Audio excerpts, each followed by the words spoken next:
Welcome to the Huddle Up Podcast with Chad Jensen, your go-to show for all things Broncos.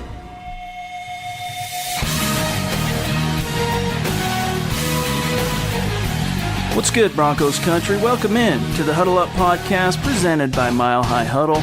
It's time to drop some knowledge. I'm your host, Chad Jensen, Scout Media, CBS Sports Digital. I have a very special guest today to help break down some of the latest Denver Broncos happenings.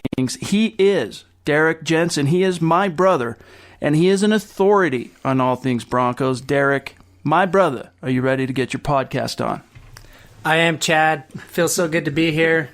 This will be my first experience on the opposite side of the podcasting spectrum. I've been a consumer for a while, but this is my first time actually recording my voice to be heard through your wonderful, wonderful ear holes. So. Big podcast consumer.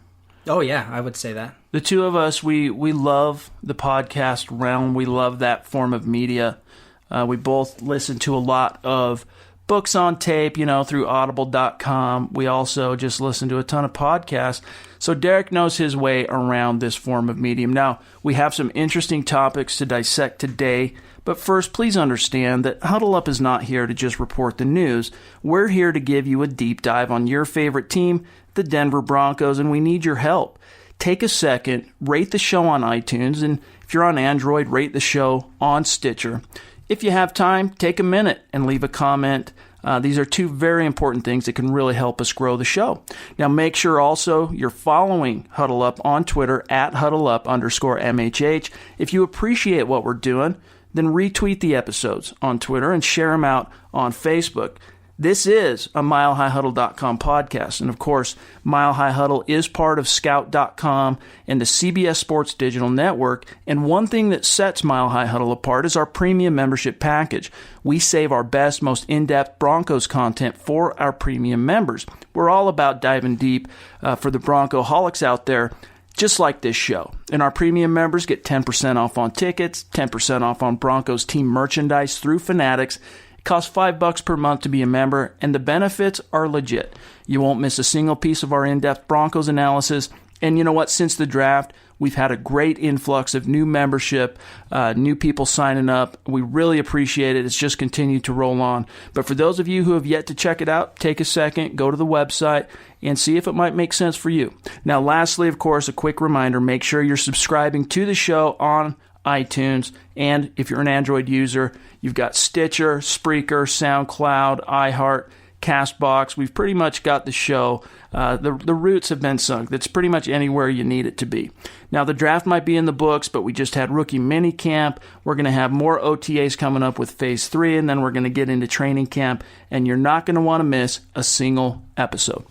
Derek, let's get to the juiciest story and really the most appropriate topic for today. Of course, on Monday, the Los Angeles Chargers, that's still weird to say. Los Angeles. It's going to take me a minute to get used to it. It's just weird. I don't know. But they released veteran offensive lineman Orlando Franklin. Now, Franklin, of course, was a Broncos second-round pick, 46 overall, and part of John Elway's maiden 2011 draft class. Played out his entire 4-year rookie contract in Denver, started 47 games at right tackle before being kicked inside in his final year with the Broncos to start 16 games at left guard. Now, following the 2014 season, Franklin signed a 5-year, $36.5 million deal with the then San Diego Chargers, battled the injury bug for the first time really in his career in that first season with the Chargers, but he still managed to start 10 games. He was part of that plague that seemed to constantly be harassing the Chargers, the injury bug plague for, 2015 and 2016. But in 2016, he started all 16 games for the Chargers. So Franklin actually, here's what happened. He became expendable after the Chargers took basically the top 2 guards in the draft a few weeks ago. In Western Kentucky's Forrest Lamp, who a lot of Broncos fans know very well, we're very high on, and we're actually hoping a lot of people that the Broncos would have taken him at pick 20. So they got Forrest Lamp, and they also got Dan Feeney out of Indiana, I believe. Now, we're going to break down all the angles here, but Derek, let's start with you on this. Your gut reaction to the Chargers cutting bait with Big O Franklin.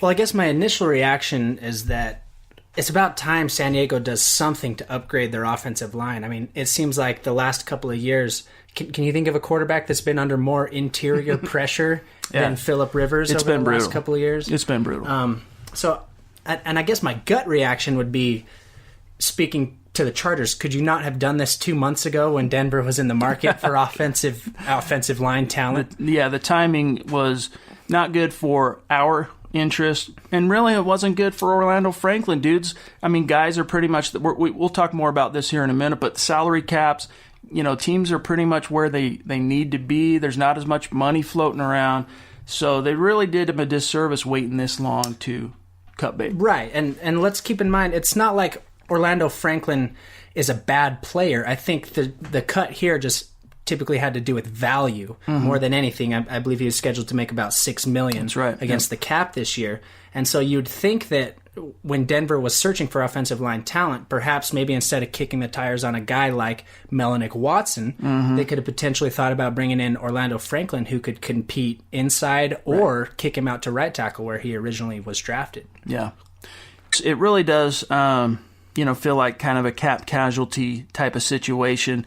And obviously they're pretty high on their 2 rookies they brought in. And again, it was the tackle class. You hear it from the media scouts, and we've heard it from around the league from actual scouts, from those of you who are following what we're doing at Mile High Huddle and the contacts that we have in the scouting community.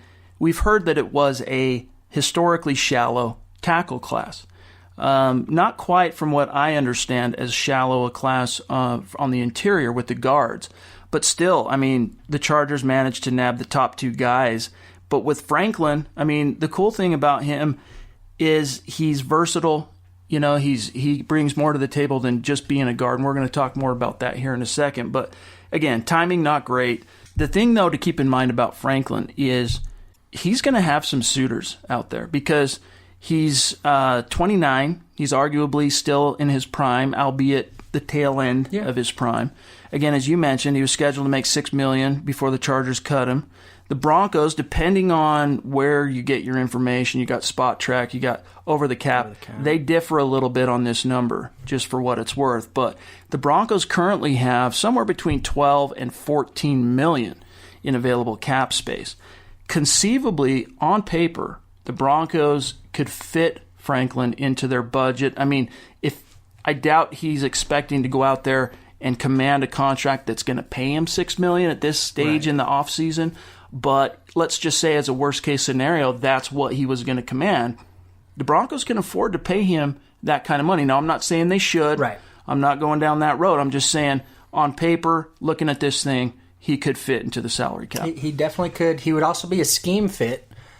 He's a mauler. I mean, make no mistake. He's a run blocker. He's a power guy. Not necessarily a stretch zone run blocker, but I think that the scheme fit is well. He's familiar with the Denver Broncos as an organization, and he's played under Mike McCoy before, quite frankly. So, whether or not they choose to go that route, I could see them going either way, to be honest.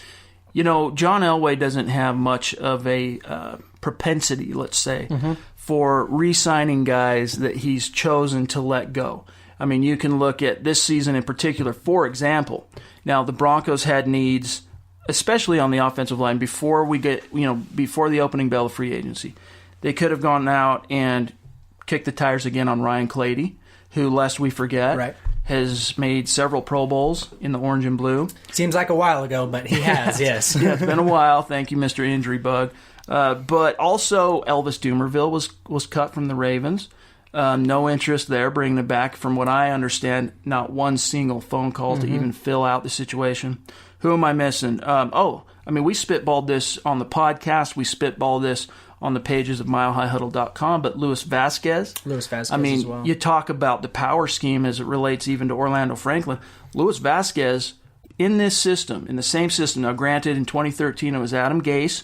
But Adam Gase's system was based on the bones of Mike McCoy's. Yep. And that's the year that Luis Vasquez went out in his first year as a Bronco, first-team All-Pro. First team.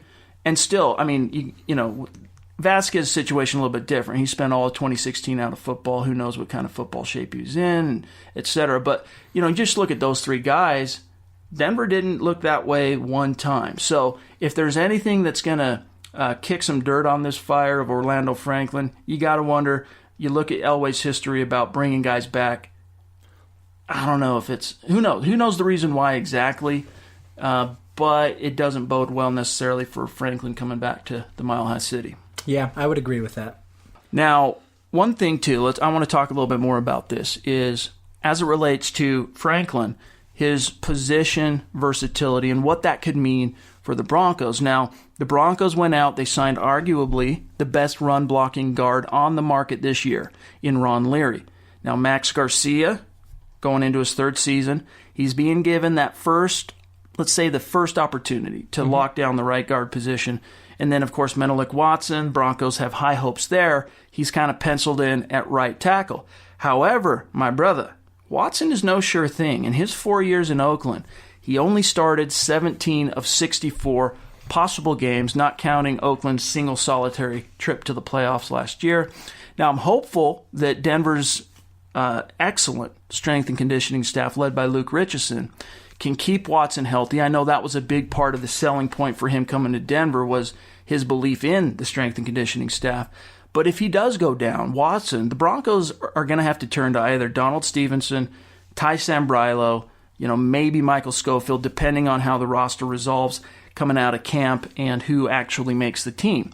But Franklin, relating this back to him, he was panned by many analysts, many fans too, as a right tackle because of his struggles in Super Bowl 48. We all remember that. It was brutal, but he wasn't the only one struggled that day against a completely inspired Seahawks team. But I still feel like, as much as he struggled, it was mostly with the speed off the edge. When he was a right tackle, it was speed off the edge. And he's not the most athletic player, but he more than makes up for it with his power and his nasty. And speaking of that, the Broncos are trying to cultivate the bully mentality out on the offensive line this year. And Derek, honestly, dude, I can't think of a better player who epitomizes that word bully than Orlando Franklin. Oh, I would agree with that. He is most definitely a bully. I just don't know about whether or not we would want to spend the capital to bring him in for a look, considering we've already spent a first-round draft pick. We've spent our big free agent signing. We took arguably the top guard off the market. Yeah. We spent capital at right tackle. Whether or not it's going to pan out is another story. I just don't know that this would be the spot to spend our remaining cap. That's a great point, though. It really is. They've invested pretty heavily in the offseason, and for a good reason. I think John Elway made it clear that he wanted to upgrade his offensive line over the offseason, which the biggest moves that they made, I think, obviously underline that. So, yeah, that's another thing that knocks, the likelihood of Franklin, that is, returning to Denver is, one, you got to look at, again, as we talked about earlier, Elway not really liking to bring back guys he's cut bait with, Two, the fact that the Broncos have already invested, as you said, and that's a great point, significantly on the offensive line this year. And there are honestly a few more points. I don't want to beat this horse to death, but there are a couple more points as it relates to the possibility of bringing Orlando Franklin in. I want to touch on a few more things here, but before we do, a quick thing I just want to bring to your attention. A study done by the Interactive Advertising Bureau and Edison Research shows that consumers are highly likely to purchase from podcast sponsors. Now, according to the survey of 1,000 podcast listeners, nearly two-thirds, 65%, were more willing to consider purchasing products and services they learned about during a podcast. 60% added that given an equal price and quality, they prefer to purchase from companies that advertise on their favorite podcasts. So, if you're listening to this show as a business owner, you have a product or a service you want to get out there, that's some powerful data. Now, with our show in particular, if you want to reach the male demographic, you should be taking a hard look at sponsoring this podcast. Feel free to reach out to us at milehighhuddle@gmail.com to talk about it. We are currently looking to find new sponsorship for the podcast, so feel free to reach out. Now, talking about Franklin, and just kind of imagining what he could bring to the table. Were the Broncos to seriously consider bringing him back. The Broncos in 2011, now this was Franklin's rookie year, led the league in rushing. That was the Tebow season where they really had to batten down the hatches. They didn't have a whole hell of a lot of other options, right? Agree. But nonetheless, they still led the league in rushing. And, I mean, you look at Franklin, a road grader. This guy's absolutely a road grader that gets after it in the running game. And I think the Broncos, honestly, I've answered a couple questions to people on Twitter about this today, but the Broncos, in my opinion, should consider pursuing him, at least finding out what the cost, what it would take financially to get him inked. Because, as you brought up, he knows Mike McCoy's system. He can play guard, he can play tackle. He's still relatively young, and he's missed just 7 games in his 6 seasons as a pro.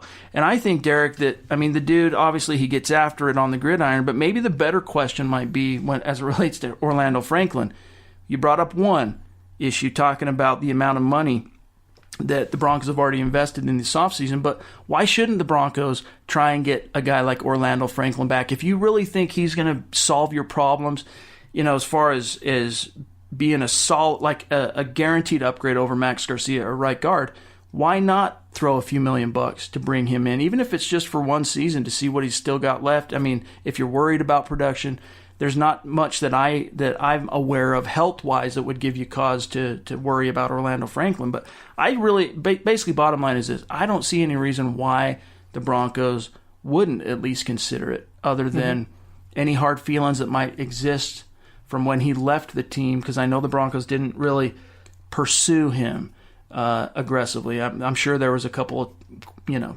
checking in, what's it going to take, what are you thinking?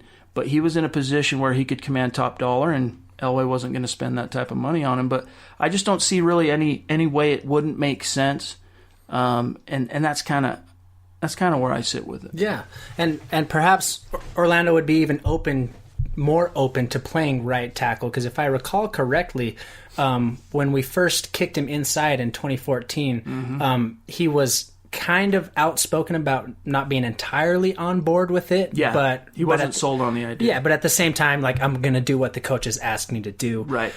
So perhaps he would be open to trying him at right tackle. And as far as availability, we have a lot of tackles on the roster right now. Yeah, we do. I mean, Schofield, Sombrilo, Donald Stevenson, Melanick Watson, any of these guys, I guess you could consider starting at right tackle. The problem is we've got a lot of depth, but it's kind of like B-tier players. Right. I don't know if I feel comfortable with any one of those 4 names as a starting offensive tackle come day one of next season. So as far as that's concerned, I wouldn't be entirely against kicking the tires on Orlando Franklin. Right. Well, let's go through it. Let's look at kind of the log jam the Broncos have currently on the offensive line. Obviously, if they did sign Franklin, it'd leave some guys on the outside looking in. Now, obviously, you've got let's project the starting 5 today, which, if you ask me, would be this. From what I know, Garrett Bowles left tackle, Ron Leary left guard, Matt Paradis center, Max Garcia, again, if this was your starting 5 today, at right guard, and Menelik Watson at right tackle. Now, behind them, there's a legion of recent draft picks and free agent pickups. The tackles, you got Donald Stevenson, you got Ty Sombrilo, then you've got Connor McGovern, you got Billy Turner, and Michael Schofield as the guards. But 2 of those guys are position versatile, in McGovern and Schofield. They can do a couple different things. After the Broncos released the backup center just last week, James Ferentz, McGovern, basically he's your backup center behind Matt Paradis. But also he's going to see some work at guard, obviously. And then there's a handful of practice squad type players, undrafted rookies vying for a roster spot. Now, if the Broncos were to sign Big O, I'm not sure I see a place on the roster for Michael Schofield. And there's already a good chance that either Donald Stevenson or Ty Sombrilo, I think one of those guys, are going to be gone before the regular season kicks off on September 11th. And it's kind of ironic because last year the Broncos were really hurt and hung up by their lack of depth on the O-line. This year it's like I wouldn't say an embarrassment of riches, but they have depth in spades right now. Is it good depth? That's something that Jake Marsing and I talked about last week. is a good depth. I would say at this stage it's unproven depth at the very least, but it's depth regardless, no matter which way you cut it. I think that if you brought in Orlando Franklin, he's going to upgrade. You want to run the ball. You want to keep your quarterback upright. Orlando Franklin would give the Broncos some options. And you look at him as a tackle. Let me ask you this. Take away money, take away all that. Who would you rather have at right tackle? Just let's look at him as a tackle for a minute.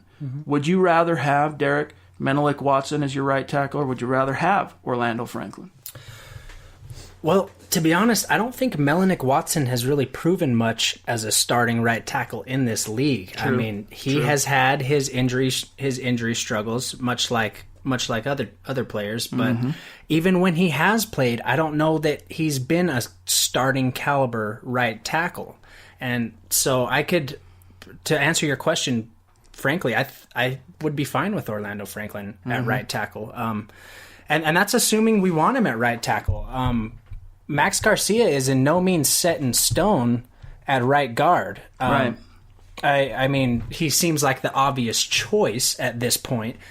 He had a pretty strong rookie year in spot duty, took a bit of a step backwards last year. Yep. But I think in this new scheme, Max Garcia is expected to kind of take a step back in the right direction. But at the same time, he's also an unknown quantity at right guard. He is, and let's not forget, too, as a rookie, you bring up, when he was serving in spot duty that year, for example, some of the biggest runs C.J. Anderson broke off that year were lead blocked as a pulling guard by Max Garcia, and I can think specifically just off the top of my head, that huge run in overtime in Week 12, I believe it was, when the Broncos beat the undefeated Patriots. We were there. Yes. That was a play lead block by Max Garcia from right guard, because that was the year that Luis Vasquez was struggling with his back. So a lot of the times when Max Garcia was on the field, it was at right guard, and then you had Evan Mathis at left guard. So, he definitely, I think that he has a higher ceiling, Garcia, or a better opportunity to excel this year for two reasons. One, moving back to right guard. It's a power side. That's the power side of the run or of the formation. Two, the Broncos are getting out of the horizontal blocking game for the most part. I mean, every team's going to run some stretch plays from now and again, but they're getting back to the power system where it's hat on a hat, it's man on a man. When I covered the Senior Bowl in Mobile, Alabama in 2015, and Max Garcia was there, I would talk to guys after practice. And then, for example, off the top of my head, Danny Shelton, who at that time was coming out of Washington, defensive tackle, big fella. Monster. Ended up becoming a first-round pick of the Cleveland Browns. But I asked him, who has been your toughest assignment this week in practice, going in the drills, right? Max Garcia. And you could see it. I mean, he's a powerful man, and I think you put him in a phone booth where his job is, look, you need to open this hole, block this guy, control him, get him out of the way so this hole gets open through this gap, and he's going to excel. You asked him to be an athletic, horizontal guy. He's best suited to this vertical game where it's man on a man, and I like that, but Orlando Franklin is a proven commodity. We like the potential Garcia has, and the Broncos obviously believe in him. But Orlando Franklin is a known commodity. We know what you're going to get from him. Connor McGovern, okay? Max Garcia. One's a fourth-round pick from 2015. The other one's a fifth-round pick from last year. And everyone wonders why Connor McGovern was on the bench for his entire rookie year. Didn't suit up, I believe. Yeah, he didn't suit up once. Not once. His entire rookie season. And I think, when he was coming out of college, coming out of Missouri, he was, even though he projected well into the zone system, he was known for his power and he was known for his strength. And he's getting looks right now because the Broncos need a center. Matt Paradis can't practice till July at the soonest. So he's getting a lot of looks at center when they are actually out on the grass. But I could honestly see him, dude, pushing Max Garcia for an opportunity, because this isn't Gary Kubiak. This isn't, Clancy Barone or Rick Dennison. This is a new coaching staff with new, fresh eyes on the situation. I wouldn't be surprised if Connor McGovern does manage to push Max Garcia, even though I know the Broncos at this stage, they're giving him kind of the first right of refusal at that spot. Which is what you want, is open competition. Really brings out the best, I would think, in both players. Yeah. and we've said it again. These rosters are by no means finalized at this point, and so I think if McGovern did make a strong push to right guard, you'd have to consider it. I like him. I'm high on him. I actually like him better as a player than I do Max Garcia, but they are similar in a lot of ways, and they're both big, powerful guys. Now, we're about out of time on today's episode, but before we get out of here, it's been a while since we took a peek inside the Mile High mailbag, and it's fun to engage with you. It's fun to engage with our listeners on social media, on the message boards at Mile High Huddle. It's fun. Tweet us your questions. We'll do our best to address them on the show. And, of course, make sure you're following the show on Twitter at @HuddleUp_MHH. I thought it'd be a good time to answer a couple questions from the Mile High mailbag. And with Derek joining me, why not? The first question here comes from Mike Middleton at @3rd_I84. His question for us, Derek, is Sheldon Richardson that trade dead? What would be the terms, and would you pull the trigger? In a perfect world, of course, we would pull the trigger. And again, thanks for the question, Mike. I made some inquiries on this topic since you asked the question.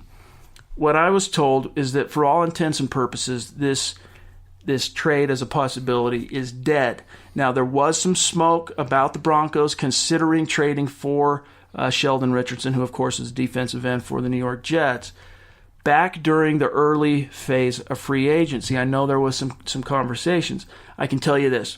The Broncos considered it, but whatever New York's asking price was at the time for Richardson, it was too rich for John Elway's blood. And since then, the Broncos have beefed up the interior defensive line. They signed Domatop Peko, Zach Kerr during free agency. Both of these guys are 300-plus pounders. And then, as Vance Joseph said, I don't know if you guys caught this video the Denver Broncos put out, but when the Broncos were out on the grass for the first time during OTAs, Joseph was mic'd up, and he was talking to newly promoted defensive coordinator Joe Woods about how different, the defensive line. The defense looks different with that beef up front, just looks different, he said. Then you got to throw in the second-round pick DeMarcus Walker, undrafted rookies, Tyreek Jarrett and Shakir Soto, who were two college teammates at Pitt that are now both wearing the orange and blue. All these guys that are thrown into the mix, I think the Broncos felt like they did enough to address the defensive line. But, Derek, it would have been nice to see Sheldon Richardson lining up opposite of Derek Wolfe, no matter which way you cut it. But the cost, obviously, you have to factor in with what the Broncos is. A similar question with Orlando Franklin. We know this trade for now it's not an open. It's not something the Broncos are looking to do. But a similar thing is they invested already in the position. Mm-hmm. So it's hard to justify, even though they have a little cap room left, it would be hard to justify making a trade and adding that $6, $7, or $8 million somewhere in there that Richardson would cost to come to the team. Oh, yeah.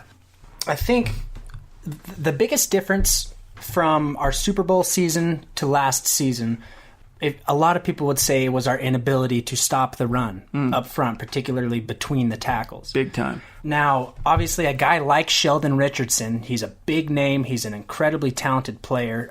He's been an all-pro selection before. Mm-hmm. It would be nice to have that kind of star power opposite Derek Wolfe. Like in the days of Malik. Exactly. Like in the days of Malik. Now, speaking to that point, I think we've already invested enough capital on the defensive line in Von Miller, who happens to be, he's not a defensive lineman, but he plays edge on the defensive line, and he happens to be now the highest paid defensive player in the National Football League. You have Derek Wolfe, who's paid top 10 money at his position.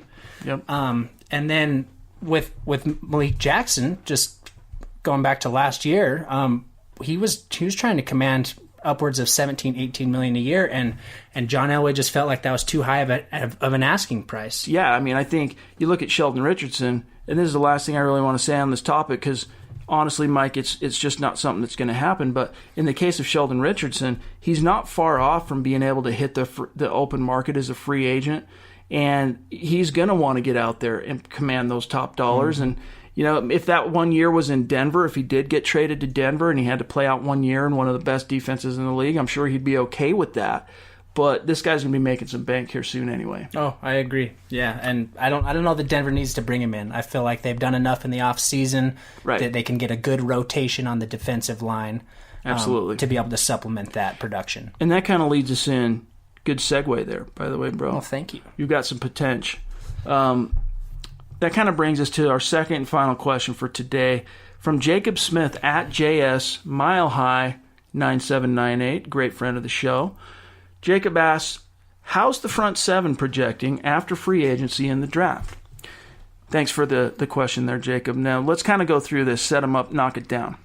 Here's how I see it. At left defensive end, we have Derek Wolfe, nose tackle. And again, this is kind of like with the offensive line a few minutes ago, projecting what a starting lineup would look like in my mind. So Derek Wolfe, left defensive end, nose tackle, Domata Peko. For me, the right defensive end, at least on first and second down, is Zach Kerr.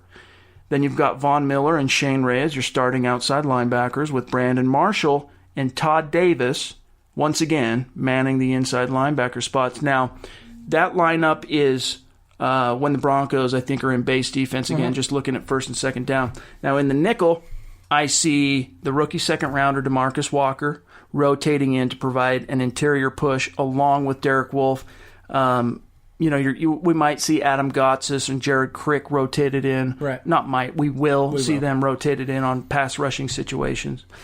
As it relates to the linebackers off ball, I mean, Todd Davis, we got to hope that he improves a little bit in coverage. Otherwise, you can't have him on the field in nickel. I mean, we all remember what the Atlanta Falcons did to the Broncos in Week 5 last year. Tevin Coleman's still running. Yeah. Oh, man. Absolutely brutal. Now, Brandon Marshall, when he's healthy, he can hold his own in coverage, but that's the key. He's got to be healthy. And the front seven, defensive line, you're going to have a rotation. But one person I want you to keep an eye on as we get into camp is Tyreek Jarrett, the big 6'3", 335-pound defensive tackle out of Pitt. Now, he did go undrafted. Unfortunately, he didn't. Well, fortunately for the Broncos, unfortunately for him, he didn't hear his name called. But the Broncos made him a priority college free agent and were able to get him inked. He's a guy I really like as a potential to make the team. It'll be interesting to me to see if anybody pushes Todd Davis for that second starting inside linebacker job. Honestly, with the talent on the roster, with what the Broncos need from the position, I don't see it. I think Corey Nelson, we've kind of seen what his peak is for the Broncos. Zaire Anderson is a very intriguing player, kicks butt on first and second down, but really struggles in coverage. You can't have him on there in obvious passing situations. Now, another guy I want you to just keep an eye on as we get into camp is Josh Banderas, an undrafted rookie out of Nebraska. This kid intrigues me, but to make the club, he's going to have to beat out a Nelson or an Anderson. That's the numbers game aspect of roster building. And I'm actually pretty excited for how Denver's front seven is shaken up. To be honest with you, Jacob, I think they've done a lot to answer or to address their biggest weaknesses during the offseason, and I think it's going to especially pay dividends against the run. As you bring up, Derek, just a few minutes ago, to really make noise in the playoffs, to even get to the playoffs, you got to be able to run the ball and stop the run. Yeah. We saw the Broncos were able to do that in 2015. Not so much running the ball until the second half of the season and into the playoffs, but they were the number 3 rushing defense in 2015, and it helped render the opposition one-dimensional. And when the opposition is rendered one-dimensional, you can, as a defense and as a defensive coordinator, you can predict what they're going to do. And so that's why you saw the Broncos in the Super Bowl and against Tom Brady just tee off and get after those guys. And, you want to attribute it all to how great the pass rush was and all that, but none of that would have happened without their ability to stop the run first. And I feel honestly very confident in the moves Elway made this offseason to get to that point. Yeah, I would agree with you, Chad. I think we're headed in the right direction. My biggest concern, I think, with the front seven is the linebacker spot next to Brandon Marshall. I mean, we were one of the worst teams in the NFL last year when it came to guarding guarding running backs that were catching passes out of the backfield. Right. And so I would really look to see an open competition at that middle linebacker spot opposite Brandon Marshall. Now you look at Todd Davis. I mean, a lot of these competitions, we're all big boys and girls. Been around the block long enough to know that what a guy's getting paid, often you can connect the dots. It corresponds to their playing time, right? Now, Todd Davis, as it relates to like Corey Nelson, Zaire Anderson, he's going to be making about 4 or 5 times what they make this year, because as a restricted free agent, don't quote me, I'm sorry I didn't pull this up before the show, I might be off a little bit here, but he's going to be making somewhere around $2.5 million this year as a restricted free agent. So similar to the Max Garcia thing where he's going to be given the first opportunity to win the job, same goes for that this year. And he's shown, he has a lot of the type of traits that you love on first and second down. He's a thumper. He's a thumper. He's really athletic. He's athletic, but he's just not cut out for the coverage game. And hopefully, you know what? Every guy can progress. Every guy can develop. Todd Davis, if he could bring that in as part of his repertoire, being more of a coverage guy, he would get this defense a little bit closer to the version it was with Danny Trevathan. Yep. Now, the one thing, and this is something that Eric Trickle would bring up if he were probably in the room with us right now, that separates a guy like Trevathan and Davis as well, is Trevathan was awesome at stacking and shedding inside the blocks to either make the tackle himself or free up Brandon Marshall to make the tackle. Mm-hmm. Todd Davis hasn't quite shown the same propensity. Yep, I would agree with that. So, listen, Jacob, the front seven, honestly, it's in pretty good shape. I think that the Broncos are about as well positioned as you could expect them to be with the resources that were available to them. They tried to go after Calais Campbell, and they honestly were in the game. They almost had him, but Jacksonville offered a couple $1 million more per year, and he took the money, and honestly, I'm glad that he did. Oh, I am glad. Who knows how this season or off season could have shaped up had they invested that kind of money in a guy who's over 30 years old, as accomplished and awesome as he is. Yeah. You would have gotten 2 great years out of him, but then again, your team could have suffered elsewhere. Then you're not able to go out and sign Ron Leary. That would have been the ultimate win now gamble, right? If you're trying to push for a Super Bowl and feel like maybe Calais Campbell was the final piece you needed, I think in that situation it would have fit, but it just wasn't in the cards for us this offseason. Wasn't in the cards, and that's A-okay. But hey, you know what? We'll see how it shakes out. We've got, the Broncos, let's see. So you got the rookies and you got the veterans are meeting up Monday. We're tracking the show Monday evening. They're at least meeting up to finish off Phase 2 of the off-season training program. May 23rd is when they actually kick off Phase 3. Now, in Phase 3, they're able to, on the grass, practice 11-on-11 drills with both the rookies and the vets all together, of course.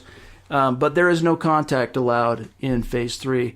And then we're going to go through a little bit of a dead time in this. That's the worst part, honestly, of the NFL schedule is between that final phase of OTAs and then training camp. But training camp's going to roll around in July, and it's just going to be fun to cover this team because with the quarterback uncertainty, the new faces, the talent that Elway flooded this roster with in the offseason with not just free agents, but especially the draft.